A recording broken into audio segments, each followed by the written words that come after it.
Yes, fellow St. Lucians, we are back. This is Open Mic on the last segment of our program, and we are going to deal specifically with the tourism aspect of the island in the eyes of two business individuals who want to make a contribution. Rayneau, you start. Mr. Jasne, tourism, I don't think people understand, and I don't think it's marketed, that tourism is now the mainstay of St. Lucia. It is not taught in schools. People do not understand the importance of tourists.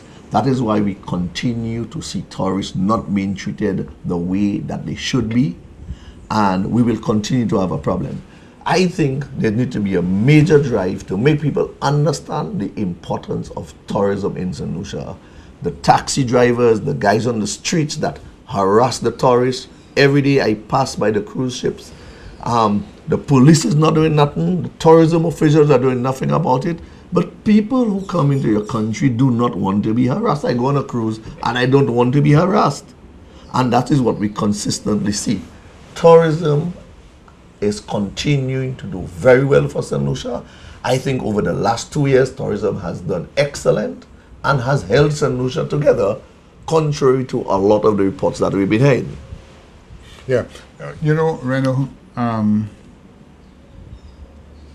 I had on my show about a month ago Mr. Fred DeVoe, and who is really pro-tourism, and he made a comment that he took a walk from Point Seraphim, and when he walked and he saw the filth around him and the high odor of urine, okay, he was very disgusted.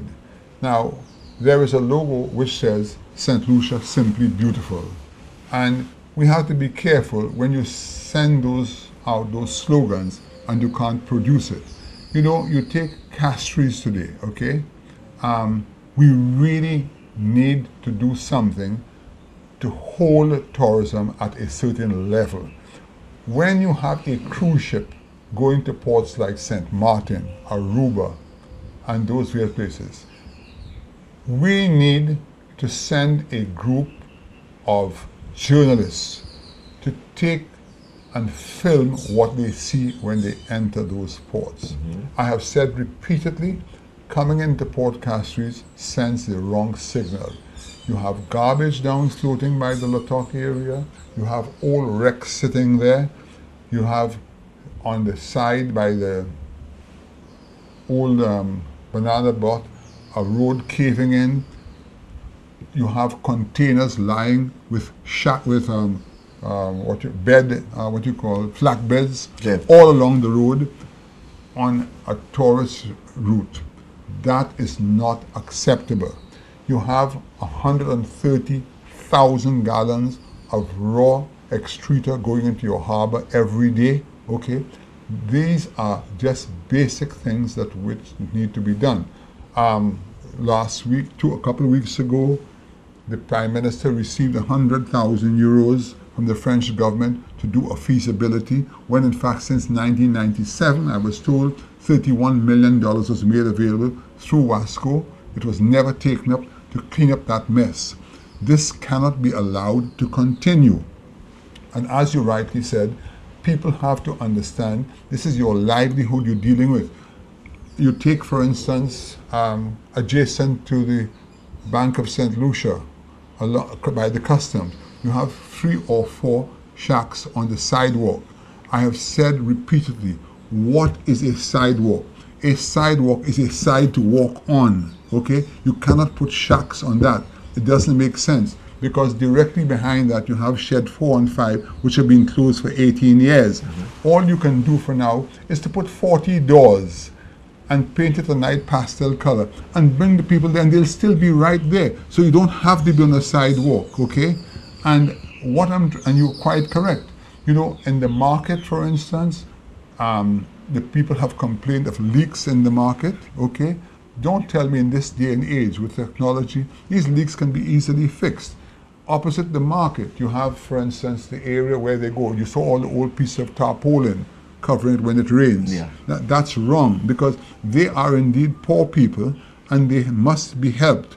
So you are correct in saying that we need this. We're dealing with an industry that's providing 60% of our foreign exchange. We can't afford to take chances with it. And I think a lot of more emphasis needs to be put on the tourism industry. Yeah. The cruise industry continues to do excellent for the taxi drivers. Correct. And for the ordinary people on the street. And I don't think we have been making maximum use of the tourism industry. Yeah. You know, even when we walk by, how many new items do we see come on the market for tourists to buy? It's the same thing over and over that they find in every single country. Now, where is our innovation? Where is St. Lucia? Where, I mean, you know, Choiseul used to produce those little coal pots and the St. Lucia and new things. No innovation. It's the same thing that is mass produced out of China, being brought and being sold for the people in every single island that they go to. let me say something to you. Rayneau, you are a gentleman. You are blessed with innovation. Without being hypocritical, that is Rayneau Gajadhar. I have said that a gentleman leaving school or hasn't done that well, who does some carving and they make what you call a bird from a coconut plant and so forth. He's an excellent guy. Yeah, but hold on. You can actually go to Taiwan and China today. There are gadgets that you can make the same way that years ago when we had a can opener, we used to use it the funny way. You have one today that works by electricity, Yes, or for or that battery. matter, or you quickly go around. You can get these tools, okay, that can make these things. All the man has to be taught is how to use the tool, because he knows what he wants already anyway. Yes. And he can mass produce those things to be an indigenous product. And I've said so before, right? Another thing, when I go away, I always try to learn from what I see. I was in Paris 2 years ago. And I think I want you to help me on that one. Very soon I'm going to do it. What did I see on the pavements in Paris? Instead of having an old piece of blue plastic covering somebody, here's what they did, Rayneau. They got some pipe. They made it roughly 20 feet long, maybe 5 feet wide, and they got some eyelets.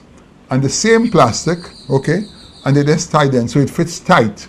So it looks clean. And looks neater. And looks neater, and you can actually move it away at the end of the day. Tent. That's right. Yeah. So it's done quickly. That is one. Take, for instance, what we do at the ASU Square. I love the concept of ASU Square. I'll tell you why. Having been born and raised in Castries from age 6, 7 years of age, when the New Year's would come around, I remember getting up like 4 in the morning from sitting in my mother's veranda and watching all the ladies bringing on those lovely tables and making all those lovely different sweets like a umbrella and those type of things. And they would do the acras and so forth. And what do we see today? Because we have progressed, every year you bring about 1,000 sheets of nasty galvanized. It looks terrible. The government could come to a Rayneau Gajadhar tomorrow, and I know you could. Said, Rayneau, look at me. We need 2,000 sheets of exterior ply, well painted in beautiful colors, and you have a framework for it. You just set that up and mount it up. And it costs them nothing. They pay you so much, and it's going to be done. And it will look so much better and professional. Another thing, I passed by the gardens, the botanical garden, the holding tank that they have for the slush that comes down. Yeah. Every so often they'll bring in a backhoe and clean it. I've said repeatedly, why don't they just put 4 outlets with a hose and give a guy a job twice a week with a barrow to pressure wash it, clean the stuff, and take it away. And you know, actually paint around the edge of it and put some plants and make it look, because when people pass and they see that, it's terrible. It's in the botanical gardens, you know. These are the areas that you have to keep clean, because your competition is not St. Lucia, your competition is Aruba, St. Martin, and all those places. But Mr. Johnson, you know, Castries redevelopment really needs to take place.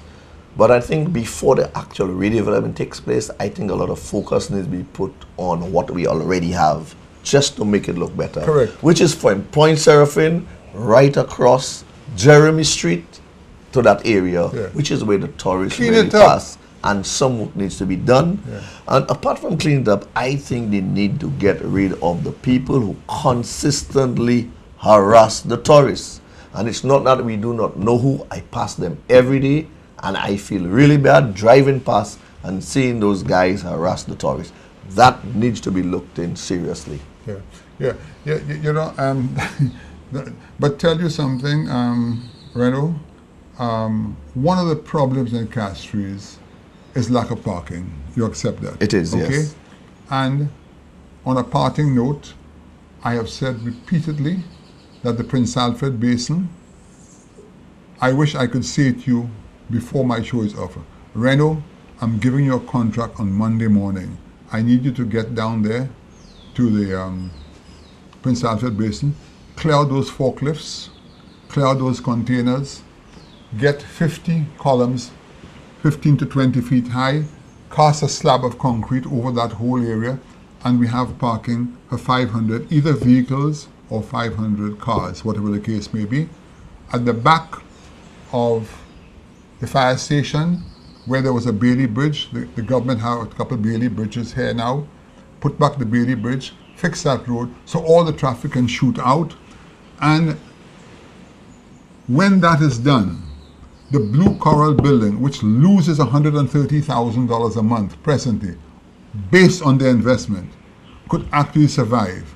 And the boulevard can now be redesigned and cleaned up. And by getting rid of all this congestion, it is easier to keep the city clean and get rid of those people. And actually, some of those people, the 15 to 20 people you see causing those problems, you can actually set up something for them and move them out of that area. Right? And that's because, you know, I hate making a suggestion without an answer or a reason. I'm offering the reasons why it should be done. What's your take on that? It's an idea for us to be done that needs to be looked at. It's not taking that piece of real estate, a car park, the best investment. That's the first thing that goes into my mind. Because you know now the car park is always filled. The investment that you're talking about, taking that area and making the car park, I may have a different view on it. Okay, can I say something to you? A car park versus... Today, quarter of Castries is taken as a container park. Do you know that 80% of all the containers on that day are empty and have been there for years because the rate is so low? It is so low, it is to the advantage of the people to leave it on the docks. And it is only 8 minutes, Rayneau, from Port Castries to Cul-de-sac. Rayneau Gajadhar, within 4 months, can excavate 5 acres of land in Cul-de-sac, put a beautiful concrete work on it, fence it off, take away all those containers, take away all those cars. And so what I'm talking about, the Prince Alfred Basin alone, you have the whole of the West Wharf and part of the North Wharf. I would move that crane down to where they have the shed for the Martinique boats that come, and I'd bring the ferry closer to Castries to land them right by the bank there, because they'll be landing in Castries next to Place Carénage. Because right now, when these people come, what do they see in them? They see Fola Show in front of them. What message are you sending to somebody coming in? And while we're talking about that, even VG Airport, I have said to the Prime Minister, to both Prime Ministers, those shacks that they have here, the people have to earn a living. Why not build something? You can build it nicely in plywood, design something Caribbean instead of what we see there. Because it's just a chock-a-block business, and it sends the wrong signal to people. Because that's what you see when you come, and that's what you see when you leave. And that's wrong. And talking about the VG Airport, I know there's been a lot of talk about closing VG Airport. And my view on that personally is VG Airport should not be closed, and Slasper needs to run VG Airport or the facility as a business. Now, do you know why VG Airport is not doing well? Because of lack of traffic. No, it's because VG Airport is not being run as a business. Yeah, but hold on, where is it getting the revenue from? Well, there are so many things that can happen on VG Airport that is not happening. Give me an example. You have the parking on the left side where Squeezy was. Yeah. They're not making use of that area. They're not encouraging people. It's a hassle to deal with them. Where's the parking? By where? By Squeezy on the south side of the airport, right? But generally, for you to try to do anything in Slasper is like 3 years going back and forth and never an answer. Would you believe that I have tried to rent a hangar for 6 months now on the VG Airport, and I cannot get an answer from Slasper, and it's 6 months empty with nothing in it, where they could be collecting rent? See, that's the kind of those are the things that have to happen, and it needs to be run as a business, and it will do well. Well, I'll tell you something. 8 or 10 years ago, 12 years ago, maybe more than that, when EC Express came here, I got Mr. Williams to come in and build a proper hangar. He would have given the Slasper 10 years to pay for it. And it was blocked by certain powers.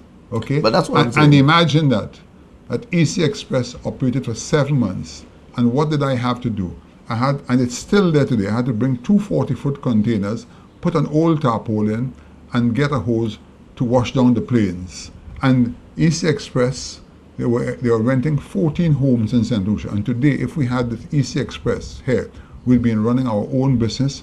And I wouldn't say we wouldn't need Liat, we need Liat, but we would not be tied down as much as we are today.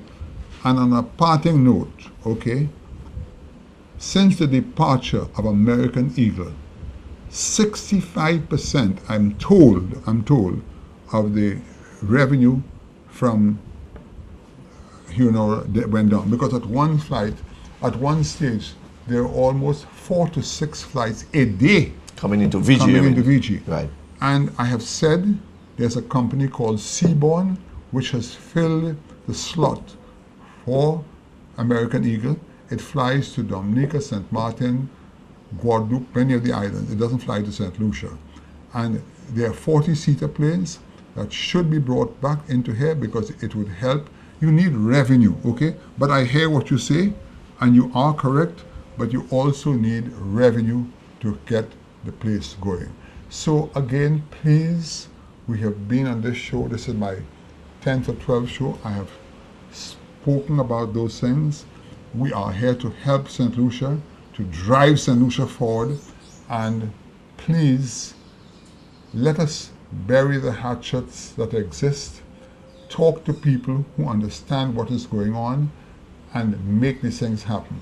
Because 2 years away for the elections, the Prime Minister has to get tough and do the things that he has to do.